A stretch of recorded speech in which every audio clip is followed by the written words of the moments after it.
गौतम बुद्ध का जीवन और उनका ज्ञान प्राप्ति का मार्ग बहुत प्रेरणादायक है, जो लाखों लोगों के जीवन में आज भी बदलाव लाने की क्षमता रखता है। गौतम बुद्ध का जन्म 563 ईसा पूर्व में नेपाल के लुम्बिनी नामक स्थान पर हुआ था। उनका असली नाम सिद्धार्थ था और वे शाक्य वंश के राजकुमार थे। उनके पिता राजा शुद्धोधन कपिलवस्तु के राजा थे और माता महामाया देवी थी। उनकी माता, जो कोलीय वंश से थी, अपने मायके देवदह जाते समय लुम्बिनी के एक उपवन में रुकी। वहीं पर सिद्धार्थ का जन्म हुआ। जन्म के समय ही महात्मा सिद्धार्थ के बारे में भविष्यवाणी की गई थी कि वे बड़े होकर या तो एक महान राजा बनेंगे या फिर एक महान संत। इस भविष्यवाणी को सुनकर राजा शुद्धोधन चिंतित हो गए। उन्हें भय था कि सिद्धार्थ संसार के मोहमाया को त्याग कर सन्यासी न बन जाए। इसलिए उन्होंने सिद्धार्थ के लिए सभी सुख सुविधाओं का प्रबंध किया। उनके लिए महल के भीतर एक ऐसा वातावरण बनाया गया जहां उन्हें बाहरी दुनिया की किसी भी प्रकार की कठिनाई का एहसास न हो। राजा शुद्धोधन ने सिद्धार्थ को विलासिता और सुख के सारे साधन उपलब्ध कराए ताकि उन्हें जीवन की सच्चाइयों का कोई ज्ञान न हो और वे महल में ही रहें। बाल्यकाल से ही सिद्धार्थ का मन जीवन की सच्चाई और परम सत्य की खोज में लगा रहता था। उनकी प्रकृति करुणा, दया और सच्चाई की ओर थी। वे हर एक जीव जंतु के प्रति सहानुभूति रखते थे। एक बार सिद्धार्थ अपने पिता के साथ खेतों में गए, जहां उन्होंने एक पक्षी को सांप द्वारा खाए जाते हुए देखा। इस दृश्य ने उन्हें झकझोर दिया और उनके मन में संसार के दुख और कष्ट के बारे में गहरे प्रश्न उठने लगे। राजा शुद्धोधन को यह डर था कि सिद्धार्थ संसार के दुख और शोक को देखकर सन्यासी बनने का निर्णय न ले ले। इसलिए उन्होंने सिद्धार्थ की शादी यशोधरा नाम की राजकुमारी से कर दी। उनके विवाह के बाद उनके पुत्र का जन्म हुआ, जिसका नाम राहुल रखा गया।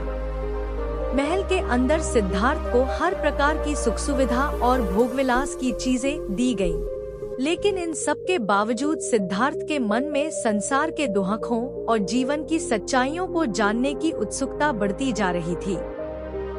एक दिन उन्होंने महल से बाहर जाने का निश्चय किया। इस यात्रा के दौरान उन्होंने कुछ ऐसी चीजें देखी जिन्होंने उनके जीवन की दिशा को हमेशा के लिए बदल दिया। पहली बार जब सिद्धार्थ महल से बाहर निकले तो उन्होंने एक बूढ़े व्यक्ति को देखा। वह व्यक्ति कमजोर था, झुका हुआ था और चलने में भी कठिनाई महसूस कर रहा था। सिद्धार्थ ने अपने सारथी से पूछा कि यह व्यक्ति ऐसा क्यों है, तो सारथी ने उन्हें बताया कि सभी लोग बुजुर्ग होते हैं और यह जीवन का एक स्वाभाविक हिस्सा है।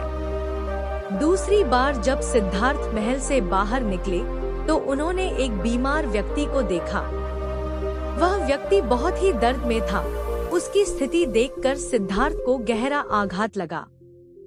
उन्होंने फिर से सारथी से पूछा कि ऐसा क्यों होता है, तो सारथी ने उन्हें बताया कि यह बीमारी है और इससे कोई भी व्यक्ति अछूता नहीं रह सकता।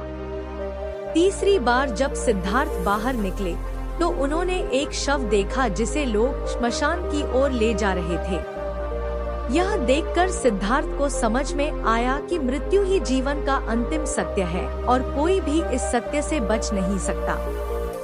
अंत में सिद्धार्थ ने एक सन्यासी को देखा जो सभी कष्टों और कठिनाइयों से मुक्त होकर शांति में था। यह दृश्य सिद्धार्थ के मन में गहराई से बैठ गया और उन्होंने यह निर्णय किया कि उन्हें भी इस शांति की खोज करनी है। इन चार दृश्यों को देखकर सिद्धार्थ के मन में संसार के दुखों को दूर करने की इच्छा जागृत हो गई। 29 वर्ष की आयु में सिद्धार्थ ने अपने परिवार, महल और सभी भौतिक सुख सुविधाओं का त्याग कर दिया और सत्य की खोज में निकल पड़े। वे वन में जाकर कठोर तपस्या करने लगे। सिद्धार्थ ने कई वर्षों तक कठोर तपस्या की, कई आचार्यों और साधुओं के साथ मिलकर ध्यान किया, लेकिन उन्हें आत्मज्ञान की प्राप्ति नहीं हुई। तपस्या के दौरान उन्होंने अपना भोजन बहुत कम कर दिया, जिसके कारण उनका शरीर अत्यंत कमजोर हो गया। अंततः सिद्धार्थ ने महसूस किया कि आत्मज्ञान की प्राप्ति के लिए केवल तपस्या और स्वयं को कष्ट देने का मार्ग पर्याप्त नहीं है। उन्होंने यह समझा कि आत्मज्ञान की प्राप्ति के लिए मध्यम मार्ग अपनाना चाहिए, न कि अत्यधिक कष्ट या अत्यधिक भोगविलास। इस सोच के साथ वे बोधगया पहुँचे और एक पीपल के वृक्ष के नीचे ध्यान में बैठ गए। उन्होंने संकल्प किया कि जब तक उन्हें आत्मज्ञान की प्राप्ति नहीं होगी, वे वहां से नहीं उठेंगे। लगातार 7 दिनों तक ध्यान में लीन रहने के बाद उन्होंने 8वें दिन पूर्ण ज्ञान प्राप्त कर लिया। इसी क्षण से वे बुद्ध कहलाए, जिसका अर्थ है जागृत या ज्ञानी। इस पीपल वृक्ष को बोधिवृक्ष के नाम से जाना जाने लगा। आत्मज्ञान की प्राप्ति के बाद गौतम बुद्ध को यह बोध हुआ कि संसार में दुख का मूल कारण हमारी इच्छाएं और लालच है। उन्होंने 4 आर्य सत्य और अष्टांगिक मार्ग की शिक्षा दी, जिसे उन्होंने लोगों के दुखों से मुक्ति के लिए आवश्यक बताया। 4 आर्य सत्य यह है: 1. दुख, संसार में जीवन का मूल स्वभाव दुख है। 2. दुख समुदय, सभी दुखों का कारण तृष्णा है। 3. दुख निरोध, तृष्णा का अंत करने से दुख का अंत संभव है। 4. दुख निरोध गामिनी प्रतिपदा, दुख से मुक्ति के लिए अष्टांगिक मार्ग का पालन करना चाहिए। अष्टांगिक मार्ग में 8 साधन बताए गए हैं, जिनमें सम्यक दृष्टि, सम्यक संकल्प, सम्यक वाणी, सम्यक कर्म, सम्यक आजीविका, सम्यक प्रयास, सम्यक स्मृति और सम्यक समाधि आते हैं। ये मार्ग आत्मनियंत्रण, ध्यान और सत्कर्मों पर आधारित है और इन्हें अपनाकर ही व्यक्ति अपने जीवन को दुख और कष्टों से मुक्त कर सकता है।